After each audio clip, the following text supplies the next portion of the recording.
24 अप्रैल 2021 को इंडोनेशिया के presidential palace में आसियान देशों के एक सम्मेलन का आयोजन किया गया। इस सम्मेलन में म्यांमार की तरफ से म्यांमार के मिलिट्री लीडर मिन ऑंग हेलांग भी पहुंचे। म्यांमार के मिलिट्री लीडर को सभी आसियान देशों के प्रमुख ने एक ही बात कही कि म्यांमार में चल रही हिंसाओं पर रोक लगाई जाए, इन हत्याओं पर अंकुश लगाया जाए। आखिर क्या चल रहा है म्यांमार में, क्यों है म्यांमार में आपातकाल की स्थितियां, इस वीडियो में हम इस पे चर्चा करेंगे। नमस्कार साथियों, मेरा नाम है अजीत सिंह और सक्सेस पॉइंट में आप सभी का स्वागत है। आज का जो हमारा वीडियो है वो भारत के पड़ोसी मुल्क से जुड़ा हुआ है। भारत की पूर्वी सीमा म्यांमार से साझा होती है। इसी म्यांमार की चर्चा आज हम हमारे वीडियो में करने वाले हैं, क्योंकि हमारा पड़ोसी मुल्क है और हमें हमारे पड़ोस में क्या चल रहा है उसके बारे में हमेशा जानना चाहिए, उसके बारे में हमेशा खबर भी रखनी चाहिए। और दूसरा, अगर आप एक अभ्यर्थी है तो आपके लिए भी ये मुद्दा जानना बेहद ज़रूरी हो जाता है कि आखिर म्यांमार में क्या चल रहा है। तो आज के वीडियो की हम शुरुआत करेंगे म्यांमार से। म्यांमार एक ऐसा देश है, मैं सभी पॉइंट वगैरह आपको बताऊंगा वीडियो के अंदर, लेकिन उससे पहले थोड़ी म्यांमार की पृष्ठभूमि भी बताऊंगा। म्यांमार एक ऐसा देश है जहाँ प्राकृतिक संसाधनों की कोई कमी नहीं है, लेकिन इन संसाधनों की कमी नहीं होने के बावजूद भी वहाँ लोकतंत्र और मिलिट्री के बीच में एक गहरा संघर्ष चल रहा है, जहाँ बीच में आम जनता पिस रही है और सैकड़ों लोगों की हत्याएं हो चुकी है। म्यांमार में कई पुलिस वाले म्यांमार को छोड़ के भारत के उत्तर पूर्वी राज्यों में आ चुके हैं, क्योंकि उन पुलिस वालों को बार बार बोला जा रहा है कि आम आदमियों पे गोली चलाओ। उन्होंने उससे मना कर दिया और म्यांमार छोड़ के भाग रहे हैं। ठीक यही हाल थाईलैंड में भी है। म्यांमार से थाईलैंड की भी सीमा लगती है। म्यांमार से कई सारे लोग पलायन करके थाईलैंड की ओर जा रहे हैं। ये स्थितियां ठीक नहीं हैं और हमारे पड़ोस में हो रही है तो बिल्कुल भी ठीक नहीं है, क्योंकि भारत दुनिया का सबसे बड़ा लोकतंत्र है, तो भारत को भी इसमें आगे आना चाहिए। आज का जो हमारा टॉपिक है उसको हम कुछ पॉइंट्स में डिवाइड करके पढ़ेंगे, जिसमें हम म्यांमार के बारे में भी समझेंगे, म्यांमार का इतिहास क्या रहा है, इस मुद्दे की पूरी पृष्ठभूमि क्या है। इसके अलावा कुछ तथ्यों पे भी बात करेंगे, अंतर्राष्ट्रीय स्तर पर इसकी क्या प्रतिक्रिया है उसके बारे में भी बात करेंगे, और अंत में आसियान सम्मेलन से जुड़ी हुई भी कुछ बात करेंगे। तो पॉइंट क्या है जिसके ऊपर हम इस वीडियो में चर्चा करने वाले हैं वो कुछ इस हिसाब से है। सबसे पहला पॉइंट जो है, म्यांमार से जुड़े कुछ तथ्य, यानी कि म्यांमार का मैप देखेंगे, उसके अंदर पता करेंगे म्यांमार की सीमा जो है आपके भारत के कौन से राज्यों से लग रही है। दूसरी चीज़ हम क्या देखेंगे इसके अंदर कि अब म्यांमार की अर्थव्यवस्था क्या है, म्यांमार के वर्तमान में हालात क्या है, इन सभी चीज़ों के ऊपर चर्चा करेंगे। और दूसरा जो पॉइंट है हमारा वो हम देखेंगे म्यांमार का संक्षिप्त इतिहास। किसी भी चीज़ की वर्तमान स्थिति जानने से पहले उसका इतिहास जानना ज़रूरी है, क्योंकि इतिहास जाने बिना वर्तमान की स्थिति के बारे में आपको कोई आइडिया नहीं लग सकता। तो उसका इतिहास थोड़ा बहुत जानेंगे। फिर जानेंगे ये मिलिट्री जुंटा शब्द क्या है। बार बार मिलिट्री जुंटा शब्द जो है आपके न्यूज़ में आ रहा है, ये मिलिट्री जुंटा क्या होता है। इसके बाद में हम बात करेंगे म्यांमार के संविधान की। संविधान तो हालांकि मिलिट्री ने ही बनाया है म्यांमार में, लेकिन ये संविधान भी क्या है, इसके अंदर क्या क्या शर्तें दी हुई है और उसी के कारण आपातकाल की स्थितियां भी बनी हुई, तो थोड़ी बहुत बात संविधान पे भी हम कर लेंगे। फिर बात करेंगे ये वर्तमान आपातकाल, ये जो 1 फरवरी 2021 को जो मिलिट्री ने टेक ओवर किया था म्यांमार की सरकार को, वो आपातकाल की स्थिति कैसे बनी उसके ऊपर भी चर्चा करेंगे। फिर बात करेंगे जब एक देश है उसके अंदर आपातकाल की स्थिति बनी हुई है तो सीधी सी बात है ये अंतर्राष्ट्रीय मुद्दा है। जब अंतर्राष्ट्रीय मुद्दा है तो यूएनओ की इसके ऊपर क्या प्रक्रिया है, इसके अलावा अमेरिका, संयुक्त राज्य अमेरिका की क्या प्रतिक्रिया है इसके ऊपर, क्योंकि हम पड़ोसी देश है तो हमारी भी कुछ प्रतिक्रिया होती है, हमारे भी कुछ फर्ज होते हैं। तो भारत क्या कर रहा है इस मामले में उस पर भी चर्चा करेंगे। फिर चीन से भी इसकी सीमा लगती है। म्यांमार की सबसे अधिक सीमा तो चीन के साथ साझा होती है। चीन की क्या प्रतिक्रियाएं हैं और भारत को चीन की प्रतिक्रियाओं से चिंता जतानी चाहिए या चिंता होनी चाहिए या नहीं होनी चाहिए, इस पे भी बात करेंगे। फिर जो हमारा आखिरी पॉइंट होगा वो होगा आसियान सम्मेलन। आसियान क्या है उस सम्मेलन के बारे में, और यहाँ पे 24 अप्रैल को जो सम्मेलन हुआ था थोड़ी बहुत चर्चा उसके ऊपर भी कर लेंगे। सबसे पहला पॉइंट जो हमारा है म्यांमार से जुड़े हुए कुछ मुख्य तथ्य। सबसे पहले मैं आपको बता दूं म्यांमार का एक छोटा सा मैप, भारत के साथ में कहाँ कहाँ इसकी सीमा साझा होती है। म्यांमार की जो सीमा है आपके वो भारत के 4 राज्यों से लगती है। ये म्यांमार का और भारत का मैप है। इधर भारत आ जाता है, यहाँ बांग्लादेश आ जाता है और यहाँ पे आ जाता है आपके म्यांमार। म्यांमार की सीमा भारत के 4 राज्यों के साथ लगती है। और भारत के वो 4 राज्य कौन से हैं, तो एक तो है आपके अरुणाचल प्रदेश, दूसरा आपके आ जाता है नागालैंड, तीसरा राज्य जो आ जाता है वो आपके आ जाता है मणिपुर, और चौथा आ जाता है आपके मिजोरम। इन 4 राज्यों के साथ में म्यांमार की सीमा लगती है। कितनी सीमा लगती है, तो अरुणाचल प्रदेश के साथ में 520 किलोमीटर, नागालैंड के साथ में 215 किलोमीटर, मणिपुर के साथ में 398 किलोमीटर और मिजोरम के साथ में आपकी लगती है 510 किलोमीटर। यानी कुल सीमा यहाँ पे हो जाती है आपके 1643 किलोमीटर, जो अपने आप में एक बहुत बड़ी सीमा है जो म्यांमार के साथ में लगती है। उत्तर पूर्वी राज्यों में आप आए दिन सुनते होंगे मिलिटेंट्स के हमले, ये मिलिटेंट्स के हमले इसी सीमा से होते हैं भारत के अंदर। यहाँ पे म्यांमार की बात करूं तो एक स्टेट आ जाता है म्यांमार का जिसका नाम है काचिन स्टेट। ये काचिन स्टेट बहुत इंपॉर्टेंट है। भारत के अंदर जितनी भी इंसर्जेंसी होती है, जितने भी मिलिटेंट्स के हमले होते हैं उत्तर पूर्वी राज्यों में, वो सभी काचिन स्टेट के अंदर पनाह लेते हैं। म्यांमार की मिलिट्री, भारतीय मिलिट्री की कई बार मदद भी करती है इन सबको पकड़ने के लिए। साथ साथ में इन सारे मिलिटेंट्स को चीन ने भी पनाह दे रखी है, चीन इनको सपोर्ट भी करता है। तो यहाँ पे काचिन स्टेट आ जाता है, यहाँ पे आ जाता है सगाइंग, यहाँ पे आ जाता है आपके सगाइंग स्टेट, और इधर यहाँ पे आ जाता है नीचे आपके चिन स्टेट। ये चिन, सगाइंग और काचिन, ये 3 स्टेट है म्यांमार के जिनकी सीमा आपके भारत के साथ में लगती है, भारत के 4 राज्यों के साथ में। अब बात करें म्यांमार के अंदर अगर सबसे बड़ा शहर कौन सा है, तो सबसे बड़ा शहर है आपके यंगोन। यंगोन या फिर यंगून या रंगून जिसे हमें बोलते हैं, जहां बहादुर शाह जफर को रखा गया था अंग्रेजों के द्वारा, उसी को कहते हैं यंगोन, और ये सबसे बड़ा शहर है म्यांमार का। फिर बात करते हैं म्यांमार की खुद की राजधानी क्या है, तो नेपिदो इसकी राजधानी है। नेपिदो म्यांमार की राजधानी है। म्यांमार की मुद्रा की बात करूं तो क्यात इसकी मुद्रा है। और यहाँ की जनसंख्या की बात करूं कि म्यांमार में जनसंख्या कितनी है, तो म्यांमार की जनसंख्या करीब 5.5 करोड़ जनसंख्या है, जिसमें से आपके करीब करीब 90% लोग हैं जो वो आपके बौद्ध धर्म के लोग हैं, बौद्ध धर्म के लोग हैं। और बाकी के 10% में आपके ईसाई धर्म भी आ जाता है, मुस्लिम धर्म भी आ जाता है, हिंदू धर्म भी आ जाता है। यानी अधिक लोग आपके किस धर्म के हैं, बौद्ध धर्म के हैं। फिर बात करें म्यांमार की थोड़ी बहुत अर्थव्यवस्था की, तो इनकी अर्थव्यवस्था किसके ऊपर चलती है, ऐसी कौन सी चीजें हैं जिनका ये उत्पादन करते हैं और इन्हें बेचते हैं। सबसे ज्यादा म्यांमार में अगर अर्थव्यवस्था इनकी चलती है तो वो तेल और प्राकृतिक गैस के ऊपर चलती है। वो सबसे ज्यादा यहाँ पे प्राकृतिक गैस और तेल का उत्पादन होता है, तेल और प्राकृतिक गैस का उत्पादन होता है। अपने प्राकृतिक संसाधनों में म्यांमार बहुत रिच एक कंट्री है, लेकिन फिर भी यहाँ पे संघर्ष चल रहा है, ये बड़ी दुख की बात है। तेल और आपके प्राकृतिक गैस जो होती है उसका सबसे बड़ा ज़्यादा उत्पादन म्यांमार में होता है। फिर बात करें और क्या चीज़ें यहाँ पे, तो पर्यटन के स्थल से भी बहुत महत्वपूर्ण है म्यांमार, पर्यटन से भी इनकी बहुत कमाई होती है। इसके अलावा मैं बात करूँ तो यहाँ पे चावल की खेती बहुत अधिक होती है म्यांमार के अंदर, चावल की खेती अधिक होती है, चावल को भी ये लोग एक्सपोर्ट करते हैं और उससे भी इनकी कमाई होती है। तो ये म्यांमार की अर्थव्यवस्था है, यहाँ की जनसंख्या, यहाँ की आपकी मुद्रा क्यात है, नेपिदो इसकी राजधानी है, यंगोन यहाँ का सबसे बड़ा शहर है। वर्तमान में बात करूं यहाँ का प्रधानमंत्री या फिर यहाँ की स्टेट काउंसलर कौन थी आपके, तो आंग सान सूकी, वो है आपके आंग सान सूकी। ये आंग सान सूकी को ही अभी हाउस अरेस्ट कर रखा है और बांध रखा है। ये जो यहाँ की स्टेट काउंसलर है, स्टेट काउंसलर का पद जो है प्रधानमंत्री का ही पद है, लेकिन इन्हें प्रधानमंत्री न बना के स्टेट काउंसलर बनाया गया। क्यों बनाया गया उसके बारे में मैं अभी आपको बताऊंगा। और यहाँ के जो मिलिट्री लीडर है उनका नाम है मिन ऑन्ग हेलांग, इनके मिलिट्री लीडर का नाम है मिन ऑन्ग हेलांग। और यहाँ के राष्ट्रपति है आपके विन मिंट, विन मिंट यहाँ के आपके राष्ट्रपति है वर्तमान में। ये इनके मिलिट्री लीडर हैं मिन ऑन्ग हेलांग। और आंग सान सूकी यहाँ की स्टेट काउंसलर या प्रधानमंत्री थी, जिन्हें अभी बना लिया है बंदी आपके। तो अब ये बात होगी कुछ तथ्यों की, जो भारत के साथ सीमा के बारे में हमने बात कर ली, कचिन स्टेट के बारे में हमने बात कर ली। कचिन स्टेट बहुत इंपॉर्टेंट है, मिलिट्री इंसर्जेंसी सब यहीं से होती है, ये यहाँ की सीमाएं हैं। ये कुछ बड़े शहर, इसकी राजधानी और जनसंख्या और अर्थव्यवस्था की बात, और यहाँ पे इनके लीडर्स के नाम आ जाते हैं। लीडर्स के नाम की और फोटो की बात करूँ मैं, तो ये पीछे कुछ फोटो है, जैसे ये जो महिला है इन्हीं का नाम है आपके आंग सान सूकी, इनका नाम है आंग सान सूकी। इन्हें हाउस अरेस्ट पहले भी किया गया था और अभी वर्तमान में भी ये आपके हाउस अरेस्ट है और इनको बंदी बनाया हुआ है। ये जो व्यक्ति आपको दिख रहे हैं, ये है इन सब के पीछे, ये कू के मास्टरमाइंड है। कू का मतलब होता है आपके तख्ता पलट, यानी तख्ता पलट किया है आपके इन्होंने, किसका, म्यांमार की सरकार का। एक लोकतंत्र सरकार थी और उसको हटा के अब मिलिट्री का रूल है यहाँ पे। इससे पहले भी कई बार लग चुका है, लेकिन इस बार भी आपके लगा है। इसके पीछे की कहानी भी जानेंगे और इन्हीं का नाम है आपके क्या मिन ऑन्ग हेलांग, इन्हीं का नाम है मिन ऑन्ग हेलांग।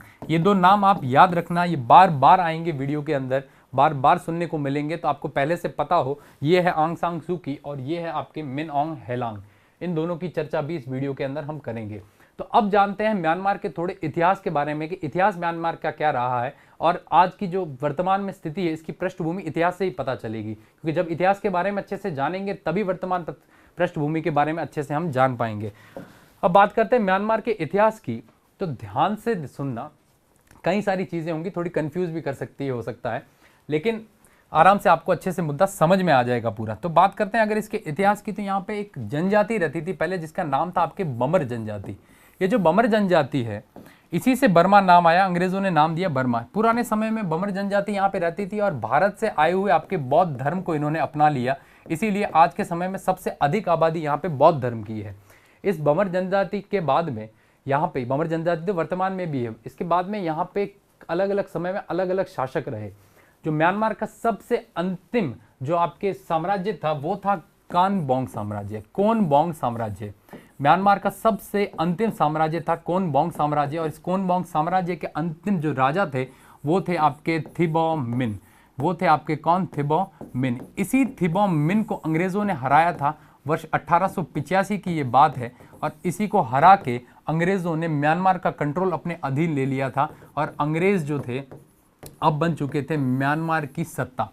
अब 1885 में थिबो मिन को हरा दिया गया, और ठीक बहादुर शाह जफर का जो हश्र किया वो इन्होंने इनका भी किया, इनको पेंशन दे दी गई और यहाँ से निकाल दिया गया। और अब सत्ता थी आपके किसके हाथ में? अंग्रेजों के हाथ में। अंग्रेजों ने बहुत जुल्म किए। उस समय जब अंग्रेजों ने बर्मा को अपना कैपिटल बनाया था, बर्मा को अपना कॉलोनी बनाया था, इन्होंने नाम दिया था इसको बर्मा, क्योंकि यहाँ बमर जनजाति रहती थी इसलिए। उस समय इन्होंने आपके भारत का हिस्सा बनाया था, इसे इंडिया का अखंड भारत बनाया था, उस अखंड भारत का हिस्सा था। ब्रिटिश कॉलोनी थी, अलग से कॉलोनी नहीं बनाई थी, बल्कि इसको भारत का हिस्सा बना दिया गया। तो अलग से इन्होंने कॉलोनी कब बनाया इसको?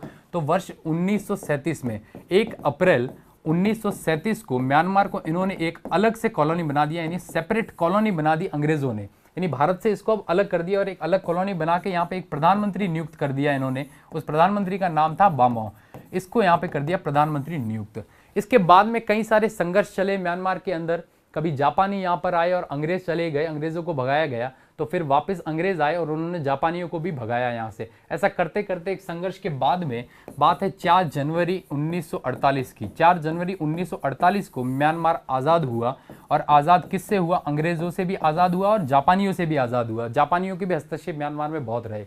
तो 4 जनवरी 1948 को म्यांमार आज़ाद हुआ। आज़ाद होने के बाद में एक लोकतंत्र सरकार बनी, और उस सरकार के जो आपके प्रधानमंत्री बने थे उस समय, वो प्रधानमंत्री थे आपके यू नू। ये नाम थोड़े याद रखना हो सकता है थोड़े मुश्किल हो, लेकिन उनके जो पहले प्रधानमंत्री बने थे वो आपके थे यूनू। अब यूनू ने क्या किया? आपके प्रधानमंत्री बने 1948 में, करीब 10 साल तक तो मामला सही चला था। यूनू वो शख्स है जो म्यांमार के आज के वर्तमान के हालातों के भी जिम्मेदार है। क्यों? अभी मैं आपको बताता हूं कैसे। यूनू ने क्या किया? आपके यहाँ प्रधानमंत्री बनने के बाद में वर्ष 1998 तक तो एकदम 58 तक तो एकदम सही चला सारा सब कुछ। 10 साल बाद यूनू को ये लगा कि कुछ लोग जो है वो आपके प्रयास कर रहे हैं किस चीज का? इन्हें मारने का। तब इन्हें डर लगा और ये सीधा गए उस समय के म्यांमार के मिलिट्री लीडर के पास में। उस समय म्यांमार का मिलिट्री लीडर था आपके ने विन। नेविन को इन्होंने ये कहा कि मुझे जान का खतरा है, कुछ लोग मुझे मारने की प्रयास कर रहे हैं, तो आप एक काम करिए। 1958 में इन्होंने ये कहा कि कुछ समय के लिए केयर टेकर प्रधानमंत्री बन जाइए, पूर्णतः प्रधानमंत्री नहीं, केयर टेकर प्रधानमंत्री बन जाइए, और 1-2 साल में जब इलेक्शन वापस होंगे, स्थितियां वापस सुधर जाएंगी, उसके बाद में मैं वापस प्रधानमंत्री बन जाऊंगा। इनको बनाया गया यहाँ पे नेविन को आपके यहाँ का प्रधानमंत्री, केयर टेकर प्रधानमंत्री बनाया, यानी केयर टेकर पीएम बनाया। उसके बाद में क्या हुआ? 1960 में वापस इलेक्शन हुए। 1960 में इलेक्शन हुए तो यूनू फिर से जीत गए, और यूनू के जीतने के बाद में नेविन को वापस हटा दिया गया।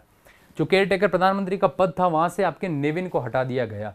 लेकिन यूनू के प्रधानमंत्री बनने के बाद में नेविन को सत्ता की लालच आ गई थी, और नेविन ने यह सोचा कि मैं सिर्फ मिलिट्री लीडर क्यों बनूं, जबकि मैं पूरा देश चला सकता हूं अपनी मिलिट्री के दम पे। और यहीं से आपके शुरुआत हुई किसकी? मिलिट्री की, म्यांमार की राजनीति के अंदर घुसने की। उसके बाद में आया वर्ष 1962, 1962 में इस नेविन ने आपके क्या किया?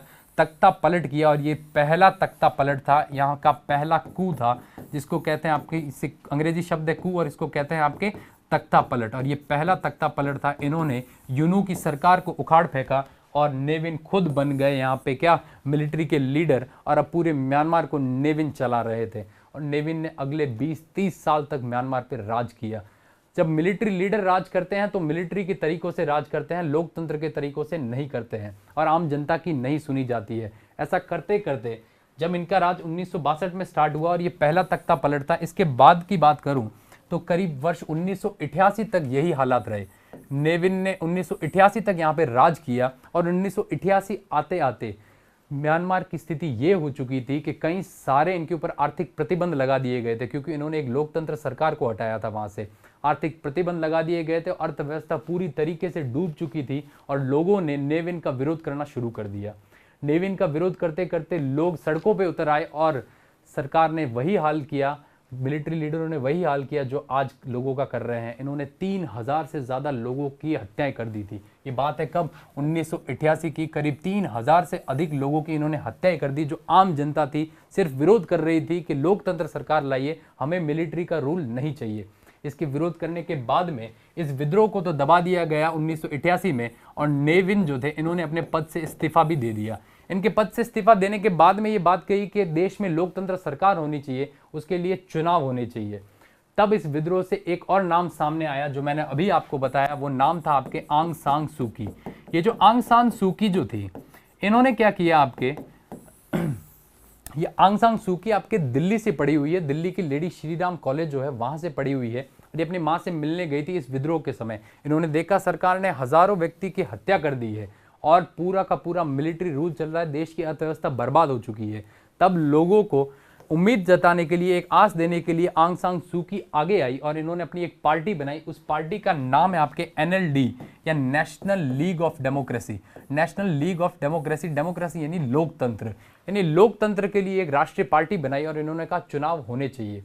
हुए भी 1990 में चुनाव हुए और आंग सान सू की जीत गई उस चुनाव को। लेकिन चुनाव जीतने के बाद में मिलिट्री को ये बात पसंद नहीं आई और 1990 में चुनाव जीतने के बाद में आंग सान सू की को हाउस अरेस्ट कर दिया वापस मिलिट्री ने इनको 20 साल तक के लिए हाउस अरेस्ट में रखा।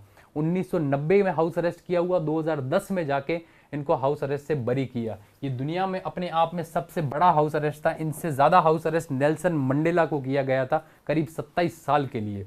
नेल्सन मंडेला 27 साल जेल में रहे थे, जबकि आंग सान सू की आपके 20 वर्ष के लिए हाउस अरेस्ट कर दी गई थी इसके अंदर। और 1991 में इन्हें शांति का नोबेल पुरस्कार भी मिला था, लेकिन ये नोबेल पुरस्कार लेने के लिए नहीं जा पाई।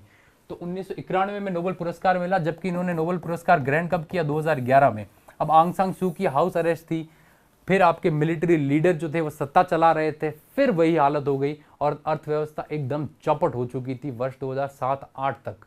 फिर बाद में 2008 में मिलिट्री लीडर जो थे उन्होंने ये सोचा कि इस प्रकार तो काम नहीं चलेगा, क्योंकि अंतर्राष्ट्रीय स्तर पे इनको सहयोग नहीं मिल रहा था।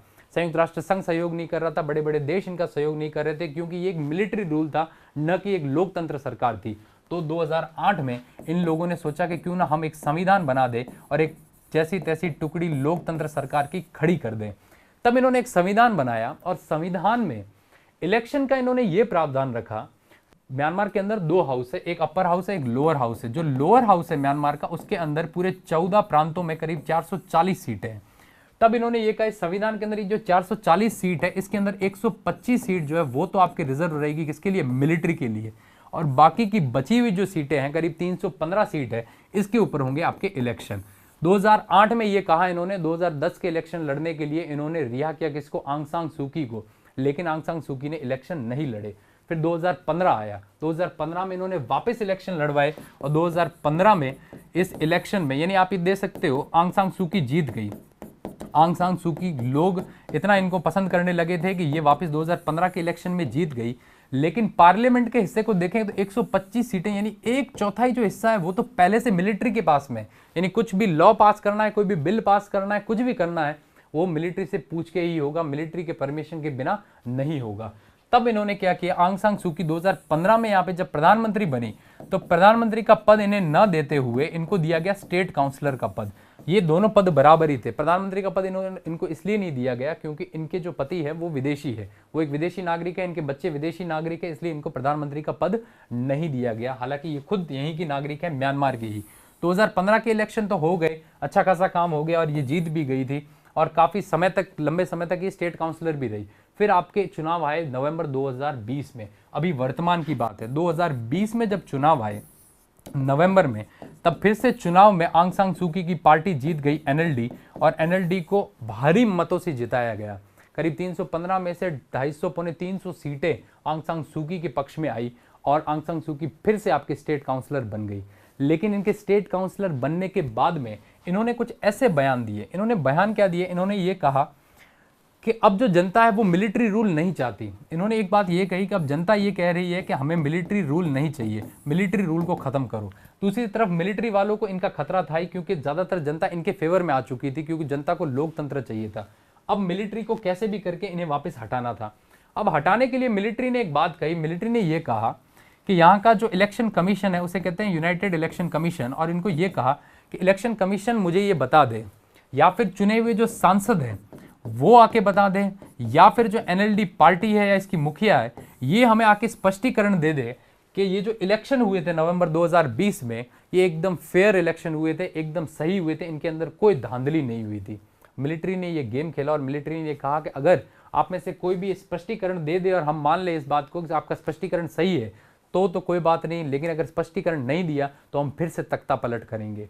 तब स्पष्टीकरण मांगा तो इलेक्शन कमीशन ने आके स्पष्टीकरण दिया भी, लेकिन मिलिट्री ने यह कहा कि अब देश खतरे में है और आप अंधाधुंध धांधलियों के तहत चुनाव करके और सरकार में आ रहे हो, इसीलिए अब हमें देश को बचाने के लिए वापस तख्ता पलट करना पड़ेगा। और सरकार ने आपके वापस 1 फरवरी 2021 को क्या कर दिया, तख्ता पलट, और फिर से आपके मिलिट्री का रूल चालू हो गया। जब तख्ता पलट हुआ, रातों रात तख्ता पलट किया गया, आंग सान सू की को हाउस अरेस्ट कर लिया गया वापस, और तख्ता पलट होने के बाद में जनता को ये बताया गया मीडिया के जरिए कि देश में आपातकाल की स्थिति लगाई जा रही है, क्योंकि सरकार जो है वो स्पष्टीकरण देने में विफल रही है और अब से मिलिट्री का रूल वापस चालू हो रहा है।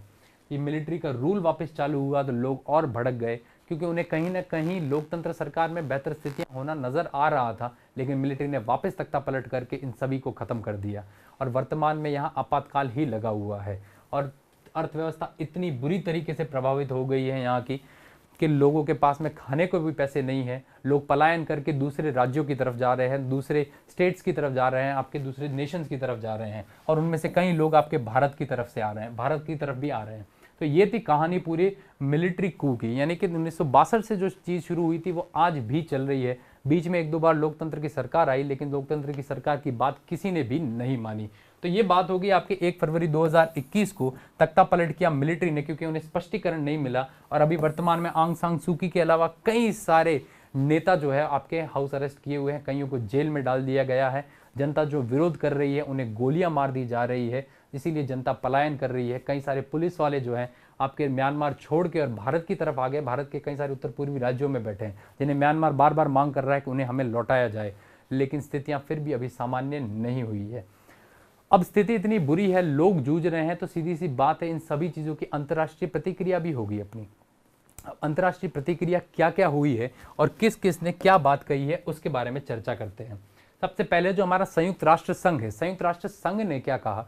संयुक्त राष्ट्र संघ का मानवाधिकार आयोग है, मानवाधिकार आयोग ने यह कहा कि म्यांमार के अंदर जितनी भी इनका जो मानवाधिकार आयोग है, इन्होंने ये कहा म्यांमार के अंदर जो भी हिंसा चल रही है इस हिंसा को रोकना चाहिए, और सभी देशों से, जितने भी अंतर्राष्ट्रीय स्तर पे देश, इन सभी से निवेदन किया कि आप सब एक साथ आइए, इकट्ठा आइए और म्यांमार में चल रही हिंसा को रोकिए।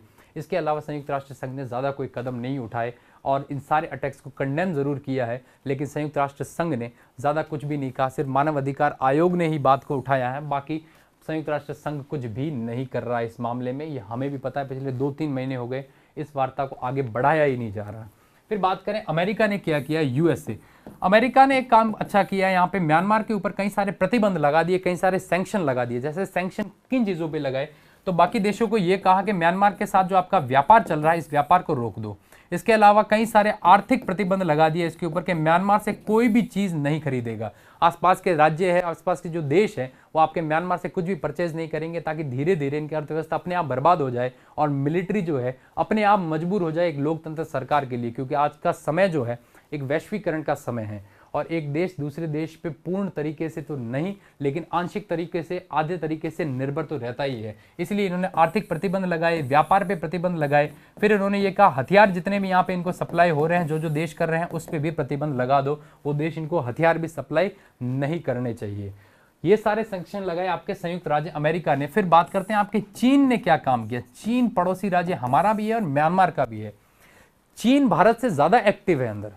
चीन मध्यस्थता कर रहा है लोकतंत्र सरकार के बीच में और आपके मिलिट्री रूल के बीच में। ये जो लोकतंत्र सरकार है और मिलिट्री रूल है, इनके बीच में चीन मध्यस्थता कर रहा है, इनको बता रहा है, समझा रहा है कि आप इस तरीके से काम करो। हालांकि चीन तो कभी नहीं चाहेगा कि लोकतंत्र की सरकार वहां पे बने, क्योंकि एक साम्यवादी देश है, लेकिन मिलिट्री को पूरा सपोर्ट है चीन का।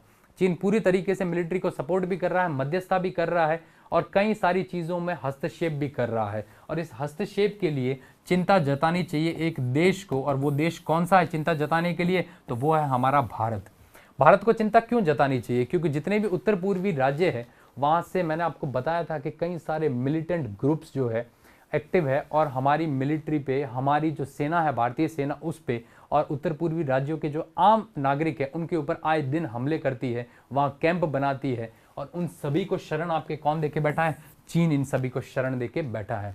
फिर बात करें अगर भारत ने क्या प्रतिक्रिया दिखाई। भारत ने जो प्रतिक्रिया दिखाई, भारत के जो एक्सटर्नल मिनिस्ट्री है, उन्होंने एक ही चीज कही कि हम पूरी सिचुएशन को क्लोजली देख रहे हैं।